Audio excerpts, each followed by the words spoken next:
Criar conteúdo na internet parece o trabalho dos sonhos, principalmente quando você alcança um público jovem, fiel e bate milhões de visualizações. O Mundo Torajo construiu um império baseado em animações carismáticas, cores vibrantes e uma comunidade imensa. Mas e se eu te disser que por trás dessa fachada massa existe uma das gestões mais autoritárias, negligentes e problemáticas do cenário de animação atual? Hoje, nós vamos analisar um dossiê completo. Não estamos falando de fofoca de internet. Estamos falando de prints, de provas, de reincidência de plágio frame a frame e, o pior de tudo, de uma equipe de moderação que transformou o servidor oficial em um ambiente tóxico, abusivo e financeiramente corrompido. Prepara o café, porque hoje a gente vai abrir a caixa preta do Mundo Torajo ponto a ponto.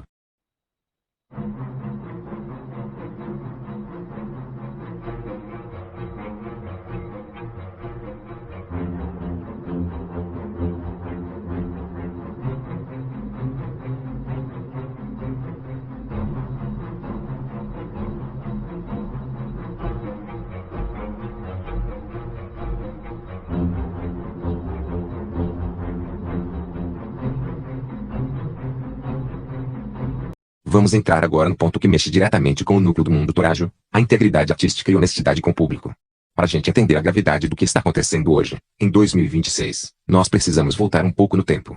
Lá em 2023, o Torajo enfrentou uma crise gigantesca de imagem após ser exposto por plágio. Na época, a pressão foi tanta que ele gravou um vídeo vindo ao público, pediu desculpas, adotou uma postura humilde de prometer para sua audiência de milhões de pessoas que dali para frente as coisas seriam diferentes, que o canal trilharia o caminho da originalidade. A comunidade, em sua maioria composta por jovens que queriam o bem do criador Bruno Gemin, aceitou as desculpas e deu um voto de confiança. Só que existe uma diferença brutal entre se arrepender de um erro e simplesmente aprimorar as técnicas para tentar esconder o mesmo erro dos olhos do público. O que os novos dados revelam é um comportamento sistemático de reincidência de plágio de forma velada, operando sob uma verdadeira linha de produção de clonagem de conteúdo game de outros criadores. Olhem com extrema atenção para as evidências de plágio. No meio da comunidade de animação, existe uma linha muito clara que separa a inspiração ou homenagem do que chamamos de tracing, que é o ato de desenhar por cima, ou cópia carbônica de enquadramento. Na imagem, a comparação lado a lado expõe uma cena de um personagem andando de bicicleta. Não se trata apenas de dois personagens andando de bicicleta, o que seria um clichê comum de qualquer desenho animado traço. Estamos falando da cópia exata da física da cena. A inclinação milimétrica do corpo do personagem sobre o guidão, o ângulo de rotação das rodas, o posicionamento dos braços e das pernas em relação ao quadro da bicicleta, e o mais absurdo, o cenário de fundo. A porta da casa ao fundo, o desenho da calçada, a exata linha de perspectiva de fuga da rua. Tudo foi copiado de uma animação do Cadres já estabelecida, apenas substituindo a skin original pelo design de personagem do Torajo. Isso é um redirecionamento de esforço criativo. Em vez de gastar horas planejando storyboard e a folha de modelos de animação do zero, a equipe simplesmente pegou uma sequência pronta e redesenhou por cima.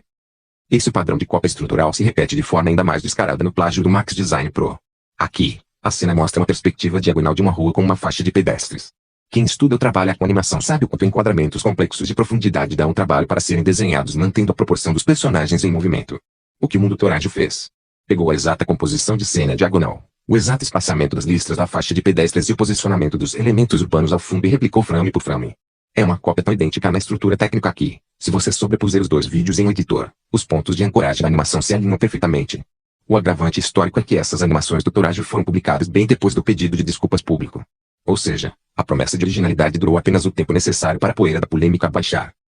E quando a equipe do canal não está fazendo tracing direto de animações estrangeiras, eles recorrem a atalhos artísticos que geram debates acalorados sobre preguiça e falta de ética na internet. Se você olhar para o canto inferior direito dessa imagem, há uma comparação direta de uma cena onde os personagens do Mundo Torajo estão sentados à mesa em um restaurante ou jantar. Ao lado, vemos um desenho esquemático em preto e branco. Para quem não reconhece, aquilo ali é uma base muito conhecida, que são bases de poses genéricas distribuídas gratuitamente na internet por artistas independentes para que iniciantes possam treinar anatomia ou para que fãs façam brincadeiras sem fins lucrativos nas redes sociais. Ver uma base dessa sendo utilizada de forma oculta por um canal comercial gigantesco, que nem creditou nem nada e que lucra rios de dinheiro com monetização e publicidade, é o ápice da preguiça artística. Eles pegam um molde pronto da internet, colam a cabeça dos personagens por cima e vendem para o público infantil como se fosse uma obra de arte 100% autoral criada pela grandiosa equipe de animação do Mundo Torajo.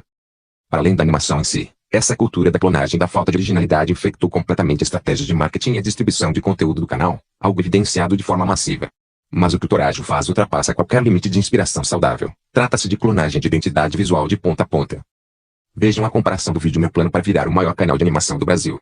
A miniatura é uma cópia carbono, elemento por elemento, Do vídeo gringo de grande repercussão expondo o MrBeast.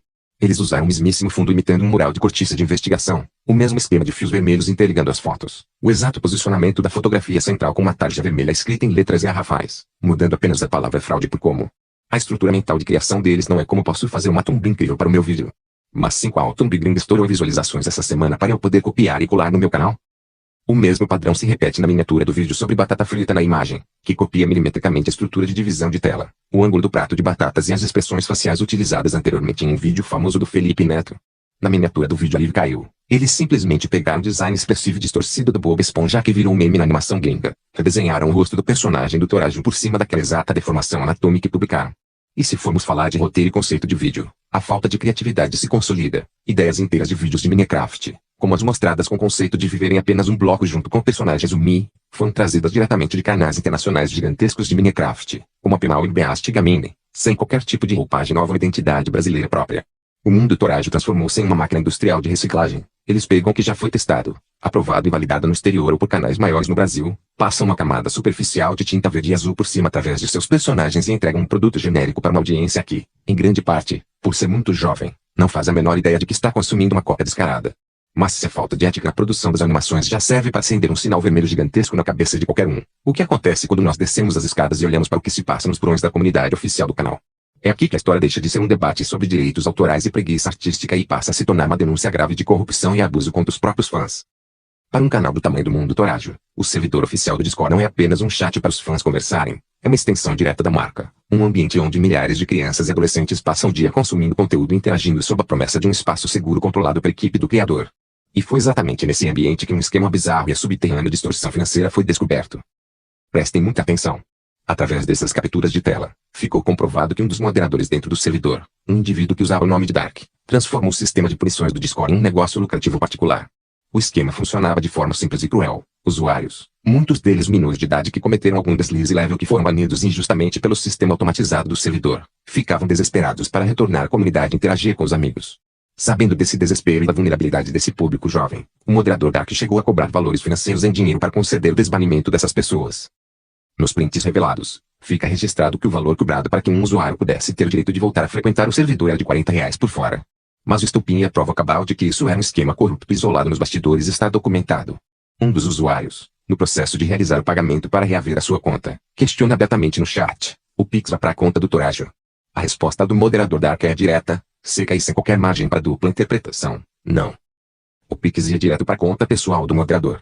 Ou seja, um funcionário, um colaborador ou um voluntário colocado na liderança pelo próprio Torajo estava usando o poder do cargo e a relevância do canal para chacar financeiramente membros da comunidade e lucrar em cima do público do desenho animado. Diante disso, nós somos obrigados a encarar duas realidades possíveis, e nenhuma delas é boa para o Torajo. A primeira hipótese é que o Torajo não fazia a menor ideia de que isso estava acontecendo embaixo do próprio nariz. Se esse for o caso, isso demonstra uma incompetência administrativa e uma negligência de gestão absolutamente assustadoras para alguém que gerencia uma marca multimilionária na internet. A segunda hipótese é que a liderança sabia fechar os olhos para esse tipo de conduta contanto que o servidor continuasse ativo. Independentemente de qual seja a verdade, o fato é que a staff do mundo Torajo transformou o ambiente dos fãs em um balcão de negócios ilegal. E como uma equipe que opera dessa forma reage quando os membros da comunidade começam a perceber os abusos, as injustiças e a corrupção interna? A resposta padrão de qualquer gestão autoritária na internet é a aplicação imediata de uma ditadura de silenciamento e censura absoluta. O clima de opressão dentro do servidor oficial do mundo Torajo ficou tão insuportável e as ferramentas normais de diálogo foram tão completamente destruídas que os membros comuns da comunidade se viram encurralados. A prova do nível de desespero desses usuários está documentada. Os membros ficaram tão intimidados pela agressividade da moderação. Eles usaram inteligência artificial para tentar criar uma blindagem intelectual contra o que eles chamavam nos prints de o tribunal do Torajo. Eles imploravam por um sistema de punições justo, claro e que permitisse o direito de defesa. Mas a resposta da liderança do servidor diante de qualquer manifestação ou questionamento legítimo sempre foi o uso da força bruta e da intimidação. Figuras centrais da moderação, como as usuárias Arane e Metal da Ruby, vinham ao público no chat para sufocar qualquer debate. Elas deixaram claro, com todas as letras, que era terminantemente proibido tecer qualquer comentário, crítica ou menção ao servidor antigo ou aos erros do passado. A justificativa oficial dada por elas era de que expor essas falhas iria invalidar o trabalho da staff atual. Em outras palavras, os erros, os abusos e os podres do passado deveriam ser varridos para debaixo do tapete a todo custo, e quem ousasse lembrar a comunidade de que as coisas já foram feitas de forma errada receberia a punição máxima. E se você acha que essa postura vinha apenas de moderadores da base, os prints provam que o autoritarismo vinha diretamente do topo da hierarquia, personificado na figura do diretor-geral do servidor, conhecido como Crono. A imagem é uma das demonstrações mais vergonhosas de abuso de autoridade que você vai ver em um exposed de internet. Um membro comum entra no chat e dá uma sugestão organizacional totalmente pacífica, sugerindo uma escala de horários para os moderadores trabalharem para que o servidor não ficasse desassistido. Era uma ajuda gratuita de um fã para o bem do projeto. A reação imediata do diretor Bruno foi responder publicamente no chat geral com apenas uma palavra em caixa alta: jumento. Logo em seguida, abusando das ferramentas de moderador, ele aplicou um mute de quase 5 horas naquele usuário, impedindo de falar, reagir ou participar do servidor. Esse padrão de punições desproporcionais e tirânicas é reforçado na imagem, onde vemos capturas de usuários que tomaram ganchos de silenciamento de 6 horas por motivos ridículos, como simplesmente brincar com o termo Betinha. Ao mesmo tempo, como apontam as críticas, o sistema de punições do servidor era completamente distorcido e hipócrita. Um membro que violasse o filtro automático do bot digitando uma palavra boba e inofensiva como feio recebia exatamente o mesmo peso de punição extrema e banimento automático que contas que entravam no chat para proferir discursos pesados. Quem tentava ajudar era humilhado publicamente e chamado de jumento pelo diretor. Quem apontava as falhas era silenciado. O servidor do Mundo Torajo deixou de ser um fã-clube e se transformou em um experimento de vigilância e censura psicológica contra menores de idade. Agora nós entramos na camada mais profunda, mais preocupante e potencialmente perigosa de todo esse dossiê. Quando um canal do YouTube atinge a marca de milhões de inscritos produzindo animações coloridas com personagens de traços infantis, o criador precisa ter a plena consciência de que a esmagadora maioria do seu público consumidor e dos membros das suas comunidades é composta por crianças e adolescentes em fase de desenvolvimento. Proteger esse público vulnerável de predadores, de comportamentos tóxicos e de influências nocivas deveria ser a prioridade número 1 de qualquer criador de conteúdo responsável. Mas as provas revelam que, no Mundo Torajo, a segurança de menores foi deixada em segundo plano para proteger o ego e a reputação da liderança. Vamos começar analisando o depoimento bombástico trazido na imagem pelo usuário Leitinho, um ex-membro da própria staff do servidor antigo do canal. Ele relata abertamente que o moderador Dark, o mesmo indivíduo envolvido no esquema de extorsão do Pix que vimos anteriormente, já havia sido acusado formalmente no passado de condutas extremamente graves, incluindo acusações diretas de assédio e outras situações pesadas nos bastidores. O ponto central da denúncia é que, após o fechamento e a exclusão daquele servidor antigo devido a essa crise, todas essas informações detalhadas e os alertas sobre o comportamento do Dark foram formalmente repassados para o próprio Torajo. O criador de conteúdo foi avisado de que mantinha em sua equipe de liderança alguém com acusações de assédio. E qual foi a atitude tomada pelo Torajo? Nenhuma. Ele ignorou os alertas, manteve o indivíduo com cargo de poder e permitiu que ele continuasse gerenciando e tendo acesso direto ao chat com os fãs jovens no novo servidor. A negligência com a segurança de menores atinge níveis alarmantes quando olhamos para a denúncia exposta.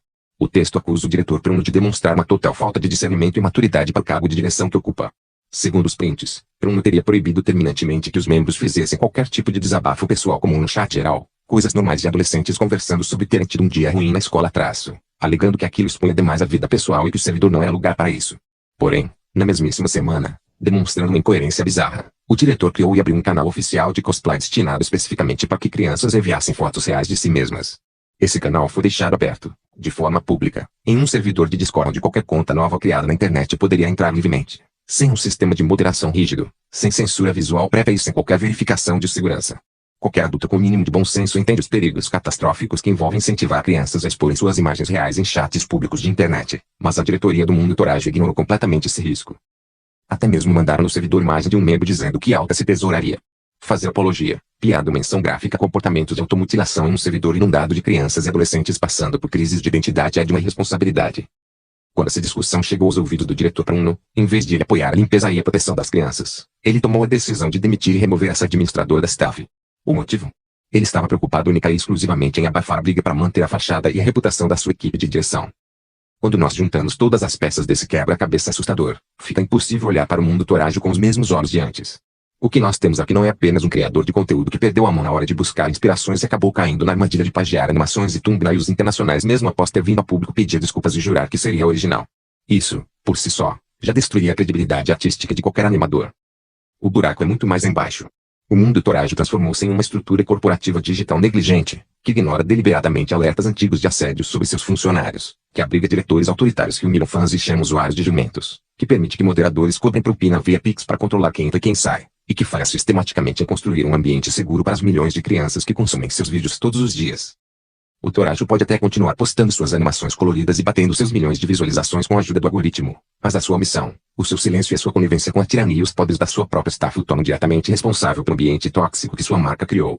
A comunidade de animação merece honestidade, os artistas independentes merecem créditos por suas obras e, acima de tudo, os fãs do canal merecem segurança e respeito. Se você achou que essa investigação ponto a ponto foi importante para jogar luz sobre o que acontece nos bastidores desses canais gigantes, não se esqueça de deixar o seu like para ajudar o vídeo a alcançar mais pessoas. Se inscreva no canal para não perder os próximos capítulos e desdobramentos dessa história e compartilhe esse conteúdo com aquele seu amigo que também acompanha o cenário de animação. Eu vou ficando por aqui. Um grande abraço a todos. Fiquem seguros e até a próxima.